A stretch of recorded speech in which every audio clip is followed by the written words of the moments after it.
پاشۆی ئاگادارکراینەوە لەلایەن هاوڵاتیانی ناحیەی وارماوە بۆری سەرەکیمان لە بۆری سەرەکی دابشکردنی ئاوی ناو ناحیەی وارماوە کە زیاتر لە 150 ناو ناحیەکە سوودمەندەمە لێ شکێنراوە دەست بەجێ هاتنە شوێنی شکاویەکە هەوڵین لە کەمترین ماوە چارەسەری بکەین.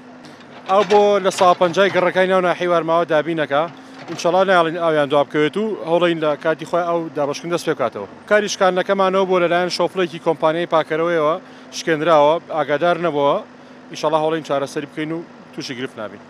زیانی هیچ زیانی گەورەی نییە خۆشبەختانە تەنها بۆرێکە شکێنراوە بۆرەکەش پێک دێت لە بۆرێکی 300 ملیمی دەکتایڵ کە ئینشەڵا هەوڵین ئیمڕۆ چارەسەری بکەین و کێشەی دواکەوتنی ئەومان نابێت. بۆریم ئەومانە تەقی دەستبەجێ دارەی ئاوی وارەوەمان ئاگادار کردەوە هەموو کارمەند و مدیر هاتن بەدەم ئیشەکەمانەوە ئێستا ئیشیشی لەکەن دەستخۆشیان لەکەین. زیانی مادی وڵات زیانی مادیە بۆ لەبەر ئاو من خانەکەم ڕکن بۆ ئاو هاتووتە ماڵی ئێمە بەس ئەگەر جەماعەتی دارەی ئاو نەبووایە زیاتر زیانی گەورەتری هەبوو بە دەستخۆشیان لەکەم زووتر هاتن ئاوەکەیان کۆنتترۆل کرد و دەست بەجێ.